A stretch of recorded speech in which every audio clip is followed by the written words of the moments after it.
Seat 1A, a story of quiet defiance and earned respect.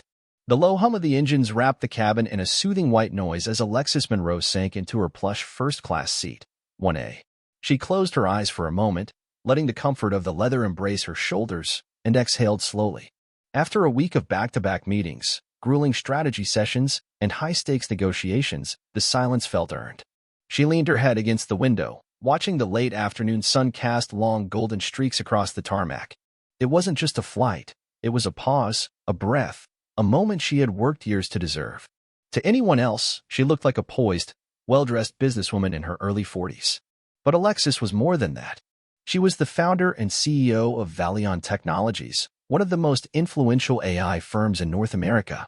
Born and raised in East Cleveland, Ohio, she clawed her way through a system that had never intended to make room for her, black, brilliant, and undeniably ambitious. Every step she took had been earned. Every door she opened had required force, finesse, or both. This flight was supposed to mark the beginning of something historic, a formal partnership with a Zurich-based conglomerate that would grant her company access to European markets. The deal, once finalized, would triple Valion's valuation overnight.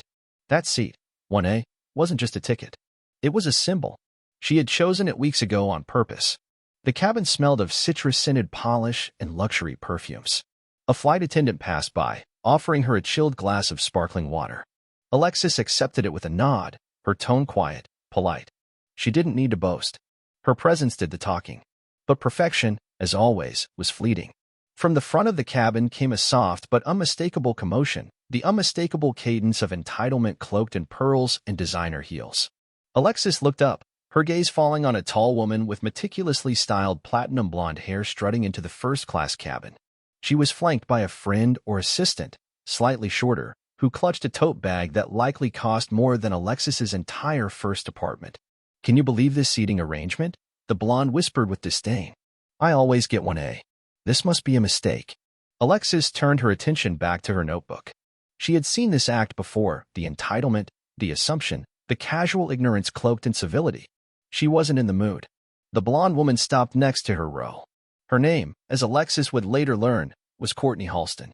A trust fund heiress turned wellness entrepreneur, Courtney was the kind of person who believed the world existed to adjust to her preferences. "Excuse me," she said, her tone clipped. Alexis looked up slowly, her expression calm. "Yes. There's been a mistake," Courtney said, gesturing toward the seat Alexis occupied. "I always book 1A. There must have been a mix-up." "There's no mistake," Alexis said, holding up her boarding pass. "I reserved this seat weeks ago." Courtney's smile was tight and humorless. "Well, I'm a premier executive member with Skyway Airlines, and I always fly here. It's just what I do. You might be more comfortable in business class." Alexis blinked. She stared at her without moving. "I'm perfectly comfortable here." That's when the flight attendant returned. He glanced between them, unsure whom to address. "Is there an issue?" he asked carefully. "She's in my seat," Courtney snapped before Alexis could speak. "I need this corrected immediately." Alexis handed him her boarding pass with a cool nod. He scanned it and cleared his throat. "This seat is correctly assigned to Miss Monroe." Courtney's eyes narrowed. She must have gotten a last-minute upgrade or something. "I suggest," Alexis said, folding her hands over her lap, "you take your assigned seat." Courtney's friend, a brunette who had stayed quiet up to this point, lightly tugged at her sleeve. "Let's not make a scene." But Courtney wasn't having it. "I don't think you understand who I am," she hissed. Alexis tilted her head slightly. "I think I do." The attendant tried to intervene. "We can arrange a swap." "No," Alexis interrupted. "I paid for this seat. I'm staying." The tension now spilled across the cabin like a tipped drink. Other passengers, pretending not to watch, leaned ever so slightly in their seats.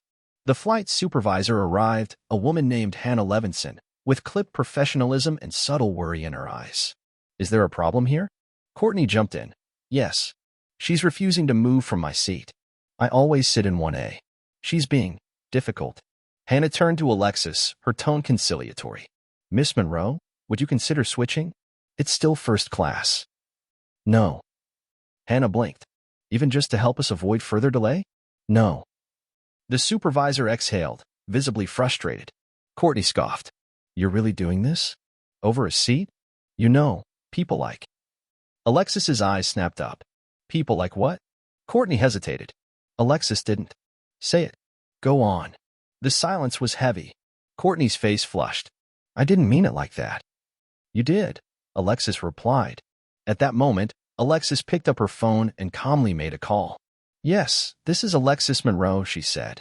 I'm on board Flight 972, and I'm being asked, repeatedly, to give up the seat I paid for to accommodate a customer who believes she's more entitled to it. Yes. Please escalate. Hannah's eyes widened.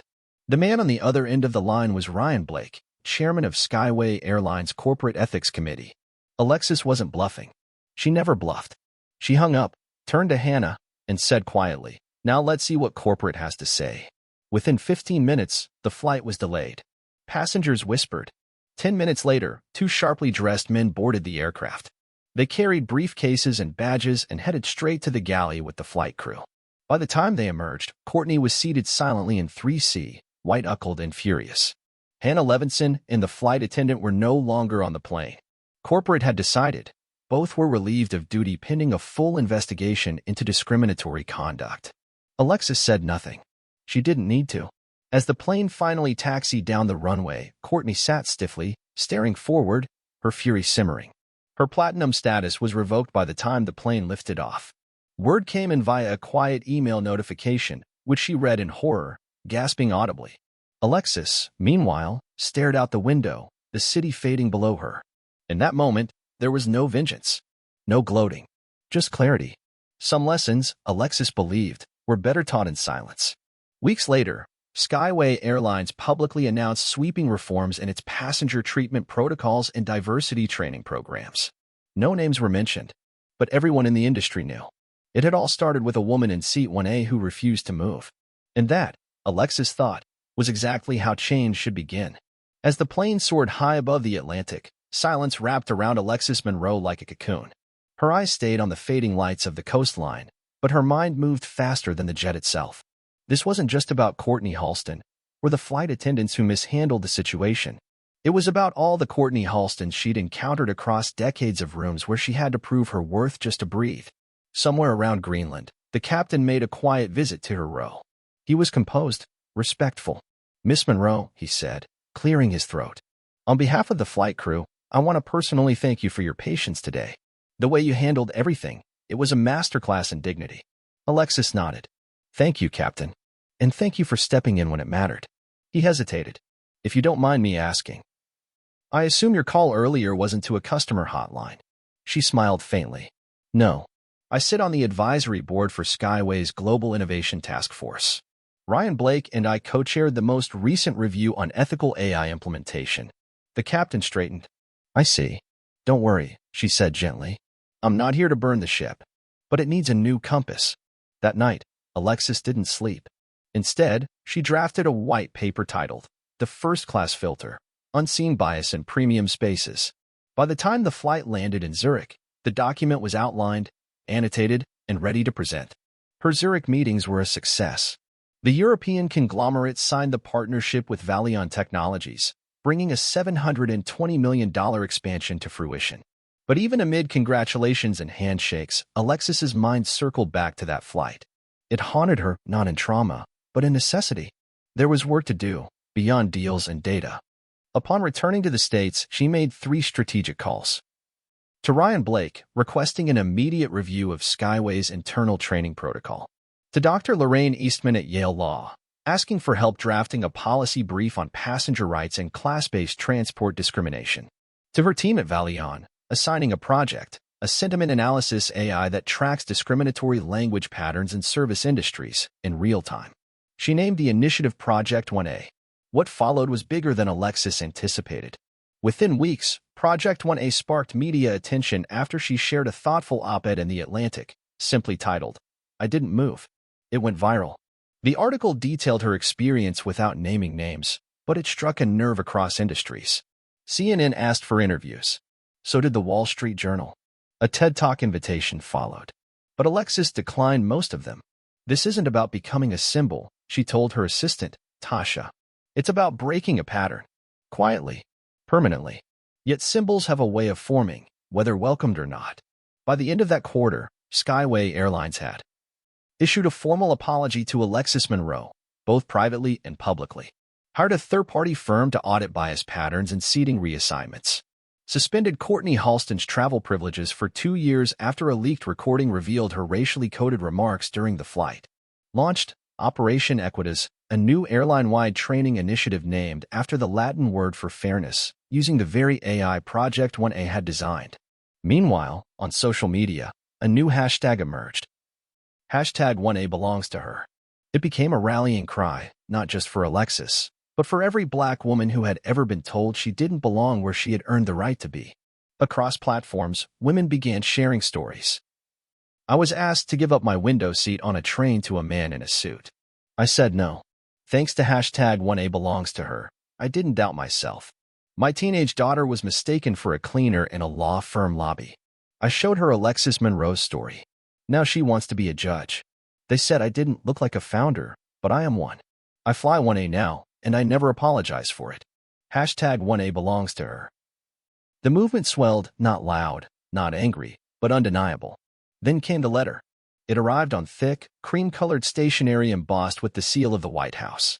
President Jordan Willoughby invited Alexis to serve on the newly formed National Task Force for Anti-Bias Training in Transportation and Hospitality. Her story, he wrote, had revealed a systemic crack in public service.